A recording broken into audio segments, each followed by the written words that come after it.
आज की इस गहरी पड़ताल की शुरुआत ना एक बहुत ही अजीब और थोड़ा डरा देने वाले ख्याल से होती है। एक बार एक 12 साल का बच्चा रात को सोते हुए अचानक सोचता है कि क्या हो अगर इस दुनिया में कुछ भी ना हो। हाँ, मतलब सिर्फ शून्य हो। बिल्कुल एक टोटल नथिंगनेस। और इस एक ख्याल ने ना उस बच्चे को इतना डराया कि उसने इसे सालों तक भुलाने की कोशिश की। लेकिन यही ख्याल आगे चलकर डॉक्टर रॉबर्ट लॉरेंस कून की जिंदगी का एक बड़ा मकसद बन गया। सही बात है। तो आज हम उनके Buddha at the gas pump वाले इंटरव्यू के जरिए ना इसी कॉन्शियसनेस यानी चेतना के रहस्यों पर बात करेंगे। देखेंगे कि कैसे उन्होंने इसकी 400 अलग अलग थ्योरीज को एक साथ जमा किया। चलिए इसको थोड़ा खोलते हैं, क्योंकि दिमाग और अस्तित्व के मुद्दे सच में बहुत रोचक है। यहाँ सबसे हैरान करने वाली बात यह है कि कॉन्शियसनेस को समझना सिर्फ एक साइंटिफिक उत्सुकता नहीं है, ये असल में इंसानियत का सबसे बड़ा एग्जिस्टेंशियल सवाल है। हाँ, ये तो है। क्योंकि अगर ये समझ आ जाए कि चेतना असल में पैदा कैसे होती है तो रियलिटी क्या है, इसका जवाब खुद ब खुद मिल जाएगा। अच्छा, उस 12 साल के बच्चे के डर से अगर हम थोड़ा आगे बढ़ें तो बात एक ऐसी जिद पर आती है जो डॉक्टर कून को दिमाग को समझने की तरफ ले गई। उनकी जिंदगी का एक बहुत ही दिलचस्प हिस्सा है उनका टेबल टेनिस खेलना। हाँ, वो टेबल टेनिस वाला किस्सा सच में अद्भुत है। राइट। अब किसी को भी लग सकता है कि कॉन्शियसनेस और टेबल टेनिस का आपस में क्या कनेक्शन हो सकता है, पर इसके पीछे दिमाग का एक बड़ा चमत्कार है। देखिए, डॉक्टर कून की दाहिनी आंख ना केरेटोकोनस नाम की बीमारी की वजह से लीगली ब्लाइंड है। यानी कॉर्निया का आकार पूरी तरह बिगड़ चुका है। एग्जैक्टली। जहां एक आम इंसान को सामने एक लाइट दिखती है ना, वहां इस बीमारी में 100 लाइट्स दिखती हैं। डेप्थ परसेप्शन तो लगभग 0 हो जाता है। और उसके बावजूद वो हफ्ते में 6 घंटा टेबल टेनिस खेलते हैं। वेट, सच में? हाँ, और वो भी एक बेहतरीन लेवल पर। ये न्यूरोप्लास्टिसिटी का एक अद्भुत उदाहरण है। दिमाग सिर्फ आंख से आने वाले डेटा पर निर्भर नहीं रहता। ओह वाह। जब आंख से खराब इमेज आती है ना, तो दिमाग तुरंत दूसरे सेंसेस का इस्तेमाल करता है। वो आवाज को प्रोसेस करता है, स्पीड कैलकुलेट करता है और इन सबको मिलाकर एक नई रियलिटी बना देता है। दिमाग उस खराबी को फिल्टर कर देता है। मतलब दिमाग सिर्फ रियलिटी को रिकॉर्ड नहीं कर रहा, वो रियलिटी को कंस्ट्रक्ट कर रहा है। बिल्कुल। और शायद इसी असीम क्षमता ने उन्हें ना कॉन्शियसनेस को समझने पर मजबूर किया। इस जिद का नतीजा था उनका एक विशाल रिसर्च पेपर जो लगभग 1,75,000 शब्दों का था, जिसमें चेतना की 400 थ्योरीज शामिल थीं। हाँ, और इस पेपर का जो पीयर रिव्यू वाला किस्सा है ना, वो किसी थ्रिलर से कम नहीं है। सही में? जब उन्होंने इसे progress in biophysics and molecular biology journal को भेजा तो एक अजीब शर्त आई।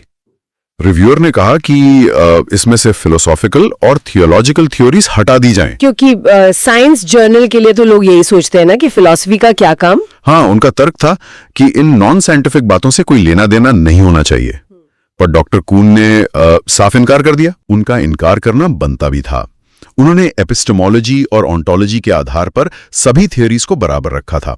साइंस अक्सर दूसरे दृष्टिकोण को नकार देती है, पर उनका कहना था कि इंसानियत की पूरी सोच को दर्शाना जरूरी है। अगर उन्हें रिजेक्ट करना है तो कर दें।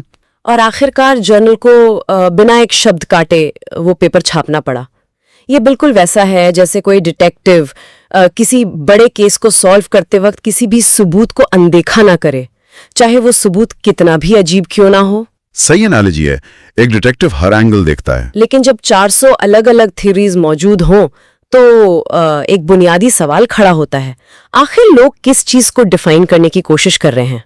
इस पर एआई पायनियर मार्विन मिन्स्की ने कॉन्शियसनेस को एक सूटकेस टर्म कहा था। Suitcase term? हाँ, मतलब लोग इस सूटकेस में अपनी मर्जी से इंटेलिजेंस, अटेंशन और वेकफुलनेस जैसी चीजें भर देते हैं, पर असल फोकस फिनोमिनल कॉन्शियसनेस पर होना चाहिए। यानी किसी चीज को अंदर से महसूस करने का अनुभव कैसा होता है। एग्जैक्टली। जैसे ऑलिव ऑयल में पकते हुए लहसुन की महक या फिर मालर की सिम्फनी सुनना। जो एक इनर मूवी दिमाग में चल रही है ना, वो असल कॉन्शियसनेस है। और इसी इनर मूवी को फिजिकल दिमाग से जोड़ना सबसे बड़ी चुनौती है, जिसे David Chalmers the hard problem कहते हैं। हाँ, दिमाग का फिजिकल हिस्सा यानी इजी प्रॉब्लम कैसे एक अंदरूनी अनुभव यानी हार्ड प्रॉब्लम पैदा करता है, ये किसी को नहीं पता। यहाँ बात सच में बहुत दिलचस्प हो जाती है, क्योंकि जब प्रॉब्लम इतनी हार्ड होती है ना, तो कुछ लोग इसे नकारने लगते हैं, जैसे एलिमिनेटिविज्म या इल्यूजनिज्म की थ्योरी, जो कहती है कि कॉन्शियसनेस सिर्फ एक इल्यूजन है, एक धोखा है। जिसे फिलोसोफर गिलिन स्ट्रॉसन ने इंसानियत का अब तक का सबसे बेवकूफाना ख्याल कहा था। बिल्कुल, मतलब ये बोलना ही एक विरोधाभास है कि मैं सोच रही हूँ कि मेरी सोच एक धोखा है। धोखा खाने के लिए भी तो कॉन्शियसनेस चाहिए ना। सही कहा। और इसके बिल्कुल दूसरे छोर पर डेविड पैपिनो का रैडिकल आइडेंटिटी थियरी आता है। हाँ, वो क्या कहता है? वो कहता है कि दिमाग की एक्टिविटी और अनुभव अलग नहीं है, एक ही चीज के दो नाम हैं। जैसे मॉर्निंग स्टार और इवनिंग स्टार दोनों ही असल में वीनस ग्रह हैं। अच्छा, तो मतलब ब्रेन केमिस्ट्री और फीलिंग एक ही बात है। पर इससे तय क्या होता है? अगर सब कुछ सिर्फ फिजिकल ब्रेन केमिस्ट्री है, तो फ्री विल या लाइफ आफ्टर डेथ या एआई कॉन्शियसनेस का क्या होगा? इंसान की थियरी ही तय करती है कि वो इन सब के बारे में क्या सोचता है। एग्जैक्टली। और यही बहस सीधे इस सवाल पर ले जाती है कि क्या साइंस कभी इस हार्ड प्रॉब्लम को पूरी तरह सुलझा पाएगी? क्योंकि साइंस का मेथड तो सिर्फ फिजिकल चीजों पर लागू होता है ना। हाँ। ऑब्जर्वेशन और फॉल्सिफिकेशन। हाँ, अगर कॉन्शियसनेस का कोई हिस्सा नॉन फिजिकल है तो साइंस उसे कभी पूरी तरह नहीं समझ पाएगी, लेकिन वहां तार्किक सोच काम आ सकती है। इस पर डॉक्टर कून की बेटी की एक बहुत हैरान करने वाली कहानी है। ओह हाँ, उनके फ्रोजन एम्ब्रियो वाली बात। उनकी बेटी ने अपने एग्स फ्रीज करवाए थे। बिल्कुल। सालों बाद एक एम्ब्रियो जिसमें सिर्फ 128 सेल्स थे, उसे 2 साल तक फ्रीज रखा गया। फिर उसे न्यूयॉर्क से लॉस एंजलिस लाकर इम्प्लांट किया गया। वेट, सिर्फ 128 सेल्स और 2 साल तक फ्रीज? हाँ, और आज वो एक 6 साल का बच्चा है जो पियानो और चेस खेलता है। इस फिजिकल दुनिया की असीम क्षमता को देखकर ही डॉक्टर कून का झुकाव थोड़ा सा फिजिकलिज्म की तरफ बढ़ गया। पर इस पर रिक आर्चर का मानना अलग था ना। उनका कहना था कि ऐसी बारीकियां असल में एक इन्फिनिट इंटेलिजेंस या यूनिवर्सल कॉन्शियसनेस को दर्शाती हैं। हाँ, उनका पर्सपेक्टिव बिल्कुल अलग था। तो इस सब का आखिर मतलब क्या है? उन्होंने एक रेडियो की एनालॉजी दी थी ना। जैसे रेडियो को तोड़ने से म्यूजिक या सिग्नल खत्म नहीं होता, वैसे ही दिमाग यानी रेडियो ना होने से कॉन्शियसनेस खत्म नहीं होती। अगर हम इसको बड़ी तस्वीर से जोड़कर देखें तो थियस्ट और एथियस्ट फिलोसोफर्स के विचार इस बात पर बिल्कुल उल्टे हो सकते हैं। जैसे पीटर वैन इनवैगन जो थियस्ट हैं पर वो फिजिकलिस्ट हैं, और दूसरी तरफ रेमंड टैलिस एथियस्ट हैं पर उनका मानना है कि इंसान नॉन फिजिकल है। वाओ, ये तो बहुत बड़ा पैराडॉक्स है। थियस्ट फिजिकल चीजों को मान रहा है और एथियस्ट नॉन फिजिकल को। दोनों पक्षों को पूरी तरह सुनना जरूरी है, बिना किसी का पक्ष लिए। सही बात है। अब अगर ये कॉन्शियसनेस इतनी असीम है, तो लोग इसे समझने के लिए मेडिटेशन या साइकेडेलिक्स का सहारा क्यों लेते हैं? रिक आर्चर का तर्क था कि दिमाग को मेडिटेशन के जरिए एक बेहतर रिसर्च टूल बनाया जा सकता है। हाँ, उन्होंने गंदे शीशे का उदाहरण दिया था जिसे साफ करके प्योर अवेयरनेस को महसूस किया जा सके। लेकिन डॉक्टर कुंज इस बात से पूरी तरह सहमत नहीं थे। उनके अनुसार जो एवरीडे कॉन्शियसनेस हम अनुभव कर रहे हैं वही इस ब्रह्मांड की सबसे अजीब और चमत्कारी चीज है। उसमें अल्कोहल या मेडिटेशन से बदलाव लाने से असल सवाल नहीं सुलझता। तो उनके लिए प्योर अवेयरनेस क्या है? उनका ध्यान सिर्फ खेल में लगता है, जब वो टेबल टेनिस खेलते हैं जिसे वो अपना फ्लो या मेडिटेशन मानते हैं। पर क्या सिर्फ इंटेलेक्ट यानी बुद्धि के जरिए ऐसी चीज को समझा जा सकता है जिसे महसूस किया जाना जरूरी है? देखिए, एफएमआरआई स्कैन्स में मेडिटेटिव स्टेट्स साफ दिखाई देती हैं, दिमाग की फ्रीक्वेंसीज बदल जाती हैं।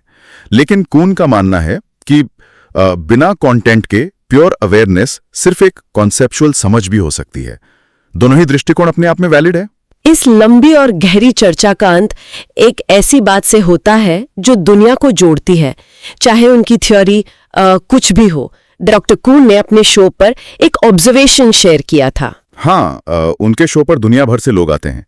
ऐसे देश जो राजनीतिक रूप से दुश्मन हैं, जैसे इंडिया पाकिस्तान या रशिया यूक्रेन। पर वहां कोई पॉलिटिक्स नहीं होती। उन सब में अस्तित्व और चेतना को समझने की एक जैसी भूख है। उन्होंने एक दादी की कहानी भी तो बताई थी जो बेकर्सफील्ड में रहती हैं। ओ हाँ, वो दादी अपने पूरे परिवार से छुपकर अपने 13 साल के पोते के साथ बैठकर ये प्रोग्राम्स देखती हैं, क्योंकि दोनों के मन में एक जैसे सवाल हैं। ये सच में बहुत खूबसूरत है एक 13 साल का बच्चा और एक दादी दोनों बैठ के यूनिवर्स के बारे में सोच रहे हैं। बिल्कुल। अब हमने इतनी बहस की कि क्या हमारी चेतना सिर्फ फिजिकल ब्रेन की वजह से है या उसके बाहर भी कुछ है। लेकिन सोचिए, जब एआई इतना एडवांस्ड हो जाएगा कि वो खुद से पूछे मैं कौन हूं, तो क्या वो सिर्फ मार्विन मिन्स्की के सूटकेस में भरे हुए डेटा का नतीजा होगा, या फिर ब्रह्मांड को महसूस करने का एक नया जरिया बन चुका होगा? यही सबसे बड़ा सवाल है। अगर फिजिकलिज्म सच है तो एआई कॉन्शियसनेस दूर नहीं है, लेकिन अगर नॉन फिजिकल सच है तो इंसान हमेशा मशीनों से एक कदम आगे रहेगा। वाह, ये सच में एक ऐसा ख्याल है जो दिमाग को हिला देता है। मैं चाहूंगी कि हमारे सुनने वाले भी इस आखिरी सवाल पर अपने दिमाग के घोड़े जरूर दौड़ाएं कि आखिर हम आगे किस दुनिया में कदम रखने वाले हैं।